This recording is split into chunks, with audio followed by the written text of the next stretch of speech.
হরে কৃষ্ণ। রাধে রাধে বন্ধুরা, কেমন আছো সবাই? আশা করছি তোমরা যে যেখানে আছো সুস্থ আছো এবং ভালো আছো। গোবিন্দর কৃপায় আমিও ভালো আছি। তো সন্ধ্যা আরতিটা হয়ে গেছে, গোপাল সোনাদের সন্ধ্যার সময় ভোগ লাগানো হয়েছে।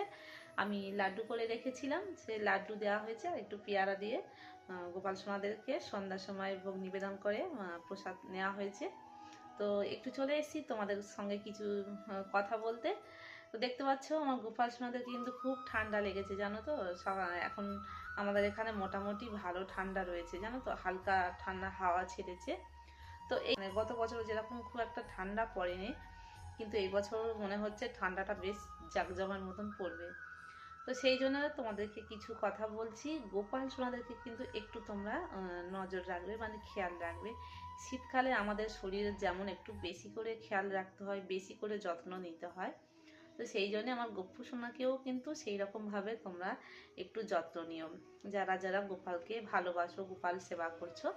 তো শীতকালে একটু কী কী করতে হয় তো জানো। যেমন আমাদের একটু গরম জলের প্রয়োজন হয়, যেমন স্নান করার সময় একটু গরম জল লাগে, সেই সময় গোপাল সোনাকে একটু গরম জল দিয়ে, উষ্ণ উষ্ণ গরম জল দিয়ে স্নান করাবে। আমরা যেরকম স্নান করার পরে আমাদের গা হাতগুলো একটু টান টান লাগে, কোনো একটু ক্রিম বা তেল কিছু দিই। তো সেই রকম অবশ্যই করে আমার ছোট্ট গপু সোনাকে একটু তেল মালিশ করবে স্নানের পর, বা স্নানের আগেও করলে হবে। সকালে যখন শয়ন থেকে ওঠাবে, যখন মুখটুকগুলো মোছানো হয়, তো পারলে একটু অবশ্যই উষ্ণ উষ্ণ গরম জলে একটু মুখটুকগুলো মুছিয়ে দেবে। আর শীতের পোশাক তো এখন থেকে পরানো শুরু হয়ে গেছে। তো যারা তোমরা এখনো শীতের পোশাক পরাওনি, অবশ্যই তোমরা শীতের পোশাক পরাবে। রাত্রে কিন্তু আমার গোপাল সোনার যেখানে সজ্জাটা দেওয়া সজ্জা দেওয়া হবে, শয়ন দেওয়া হবে, সেই জায়গাটা সুন্দর করে, যাতে গোপাল সোনার ঘুমটা সুন্দর হয়। কারণ ঠান্ডার সময় দেখবে আমাদের ঘুমটা, যখন শীত লাগে না তখন ঘুমটা ভালো হয় না, ঠান্ডা খুব পড়লে ভালো ঘুম হয় না, খুব অতিরিক্ত গরম পড়লে তখনও কষ্ট হয়। তো সেই জন্যে যাতে গোপাল সোনার একটা আরামদায়ক মতন লাগে, সেরকম একটা গরম বিছানার মতন করে সুন্দর করে সেখানে গায়ে দেওয়ার মতন অবশ্যই গরম একটা কিছু, তোমরা যেরকম গায়ে দেওয়ার মতন অনেক কম্বল ছোট ছোট পাওয়া যায়, তো সেই ধরনের কিন্তু অবশ্যই গোপাল সোনার গায়ে দিয়ে দেবে। খালিতে খালির মধ্যে একদম রাখবে না, গোপাল সোনার কিন্তু ঠান্ডা লাগবে। আর আমি কিন্তু প্রত্যেক দিন আমার গোপাল সোনার গায়ে যে সোয়েটারগুলো দেখতে পাচ্ছ, আমি কিন্তু প্রত্যেক দিন ওগুলো কিন্তু খুলে দিই। কারণ কি বলতো, খুলে দিই ওই সব শুদ্ধ কিন্তু আমি আমার গোপাল সোনাকে আমি শয়নে দিই না। কারণ আমাদের ছোট সন্তান, আমার ছেলে মেয়েগুলো কি করে, এমনি যখন নর্মাল থাকে তখন তো গায়ে দেয়, কিন্তু রাত্রে যখন ঘুমাতে যায় তখন কিন্তু ওগুলো খুলেই তারপরে, না হলে বাচ্চাদের দেখবে ঘুম হয় না। তো একটা গরম ভাব লাগে, যেহেতু ওগুলো উলের জিনিস। তো সেই জন্যে মাথার টুপি থেকে, সোয়েটার থেকে, সেগুলো এখন যেহেতু তেমন একটা ঠান্ডা পড়েনি, তো সেই জন্য আমি ওগুলো কিন্তু খুলেই আবার পরের দিনে পরিয়ে দিই। তো এখন শীতের পোশাক আমি সত্যি বলতে এখন খুব বেশি বার করিনি, এই কয়েকটা বার করা আছে, তো সে কটাই এখন পরানো হয়েছে। তো সেই জন্য বলছি বেশি আবার ভারী কিছু গায়ে দেবে না, যাতে একটু ওয়েদার বুঝবে যে আজকের একটু হালকা ঠান্ডা আছে, এটা গায়ে দিয়ে দিই। নাহলে খুব বেশি ভারী চাপিয়ে দিলে তখন কি হবে, গরম হবে। তো সেই রকম ভেবে নিজেদের একটা ভেতর থেকে ভক্তিটা নিয়ে এসে, নিজেদের মন থেকে বুঝতে হবে কোনটাতে অসুবিধা হবে, কোনটাতে সুবিধা হবে। যেমন আমরা নিজেরা অনুভব করি, সেই রকম ভগবানকেও, আমার লাড্ডু গোপালকেও সেই রকম, সেই অবস্থায় গোপাল সোনাকে দিতে হবে। আর একটা কথা বলি, এই যে ঠান্ডা পড়ছে, তো রাত্রে গোপাল সোনাকে একটু তাড়াতাড়ি শয়নে দেবে। আমি তো রাত 8:30 9টার সময় দিয়ে দিই, কিন্তু এখন থেকে আমার গোপাল সোনাকে আরও তাড়াতাড়ি শয়নে দেবো। কারণ ছোট্ট সোনারা থাকতে ভালো লাগবে না, ঠান্ডাতে কষ্ট হবে, তারা তাড়াতাড়ি চাইবে। যেমন বাচ্চারা দেখবে সন্ধ্যা হলে ঠান্ডার সময় ভালো লাগে না, ওরা মনে করে যে একটু লেপের ভেতর চুপ করে শুয়ে বসে থাকবো।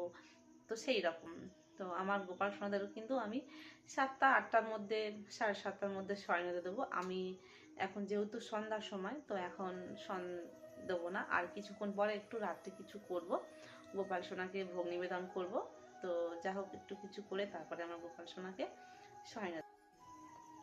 আর একটা কথা বলি, এই যে শীতকাল পড়ছে মানে ঠান্ডার সময়, পারলে তোমরা একটু করে গোপাল সোনাকে কিন্তু একটু রোদ্দুরে নিয়ে তোমরা সকাল বা দুপুরের দিকে, সকালের দিকে বিশেষ করে একটু করে কোলে করে নিয়ে তোমরা রোদ্দুরটা গায়ে লাগাবে। কারণ কি বলো তো, বাচ্চাদের যেমন একটু দেখবে ঘুম থেকে উঠলে কি হয়, একটু রোদ্দুরে তারা থাকলে তাদের ভালো লাগে। তো যেহেতু এখন খুব ঠান্ডা, তো দেখো আমরা তো গোপাল সোনাকে সন্তান হিসাবে আদর স্নেহ যত্ন করে সেই রকমভাবে সেবা করছি। তো সেই মনোভাব নিয়ে আমরা বাড়ির আমার ছোট্ট গোপালকে আমরা একটু করে কোলে করে নিয়ে রোদ্দুরে বার হব। মন্দিরে ধরো আমাদের বাড়ির মধ্যে গোপাল বলে আমরা এটা করতে পারছি, কিন্তু মন্দিরে, মঠ মন্দিরে বা অন্যান্য মন্দিরে কিন্তু এটা হয় না।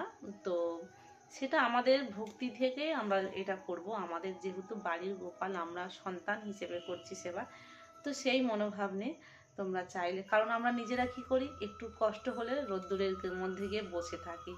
তো সেই রকমভাবে সকালের দিকে পারলে তোমরা গোপাল সোনাকে কোলে করে নিয়ে একটু রোদ্দুরে বেরোতে পারো, বা স্নানের সময় যখন স্নান করাবে, স্নানের পরে একটু গোপাল সোনাকে নিয়ে পারলে রোদ্দুরে, যদি সম্ভব হয় তো খুব বেশিক্ষণ না, একটু করে নিয়ে রোদ্দুরে বার হবে, যাতে সংস্পর্শে না আসে বা বাইরে ঘোরাঘুরি কোনো করার প্রয়োজন নেই।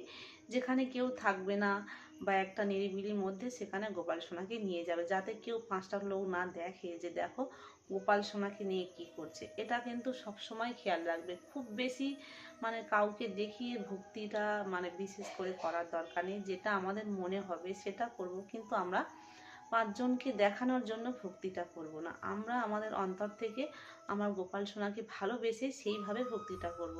আমরা কাউকে দেখাতে যাব না যে দেখো আমি আমার গোপালকে কত সেবা করছি, গোপালকে কত ভালোবাসছি। এটা ভুলেও কখনো করবে না, তাতে কিন্তু ভক্তি আমাদের নষ্ট হয়ে যায়। এটা অবশ্যই মাথায় রাখবে, খেয়াল রাখবে। আজকাল কিন্তু অনেকেই দেখেছি অনেক উল্টোপাল্টা ভাবে গোপালকে মানে নিয়ে যাওয়া থেকে বা যেখানে সেখানে মানে যা খুশি একটা মনে আসে সেটা করে। সেটা কিন্তু মানে ভক্তি থেকে হয় না। তো গোপাল কিন্তু আমাদের মানে কেউ ভেবো না যেটা খেলার জিনিস। তো তোমাদেরকে সবসময় তো বলি আমরা গোপাল সেবা করছি কিন্তু সন্তান হিসাবে, কিন্তু আমরা পরমেশ্বর ভগবানকে সেবা করছি, সন্তান রূপে তাকে সেবা করছি। তো ভক্তি কিন্তু অবশ্যই আমাদের মনের মধ্যে রাখতে হবে। সেইটা মাথায় রেখে তবে আমাদের গোপাল সেবাটা করতে হবে, যাতে আমাদের ভক্তিতে কোনো ভুল ত্রুটি না হয়, ভক্তিটা থাকবে না। আর যেটা আমরা করব কিন্তু সেটা সম্পূর্ণ ভুল হবে, তাতে আমাদের মানে সব কিছু নষ্ট হয়ে যাবে। তো শুদ্ধভাবে গোপাল সোনাকে সেবাটা করবে। শীতকালে যা যা করণীয় সেগুলো বললাম। আর আরেকটা কথা, এই শীতকালে কিন্তু খুব সুন্দর সুন্দর মানে রসনীয় জিনিস গোপাল সোনাকে তোমরা করে দিতে পারো, যেমন পিঠে পুলি। এখন তো কিছুদিন পরে আমাদের এইদিকে গুড় ওঠে, তো গুড়ের পায়েস, তোমরা নলের গুড়ের পায়েস অবশ্যই মানে করে দেবে, পরমান্ন যেটা বলে। তো আমাদের এখন এখানে উঠেছে কিনা জানি না, তো আমাদের এদিকে খুব তাড়াতাড়ি মানে গুড় পাওয়া যায়। তো আমি ভাবছি যে যেহেতু আর সামনে একাদশী, তো কিছুদিনের মধ্যে যাব। তো সেই ভেবে আমার ছোট্ট গোপাল সোনা করে দেবো, তোমাদেরকেও দেখাবো। তো তোমরাও কিন্তু এই রকমভাবে গোপাল সোনাকে এই শীতকালে সেবাটা দেবে। তো কেমন লাগলো ছোট্ট ভিডিওটা তোমাদেরকে করে দেখালাম। তো ভালো লাগলে একটা কমেন্ট অবশ্যই করো, আর লাইক করতে কেউ ভুলো না। আর চ্যানেলটিকে অবশ্যই তোমরা সাবস্ক্রাইব করে রেখে দেবে, যাতে আমি নতুন ভিডিও পোস্ট করলে তোমাদের ফোনের সঙ্গে সঙ্গে নোটিফিকেশান পৌঁছে যাবে। তো দেখা হচ্ছে নিয়ে ভিডিও নিয়ে। রাধে রাধে, হরি বল।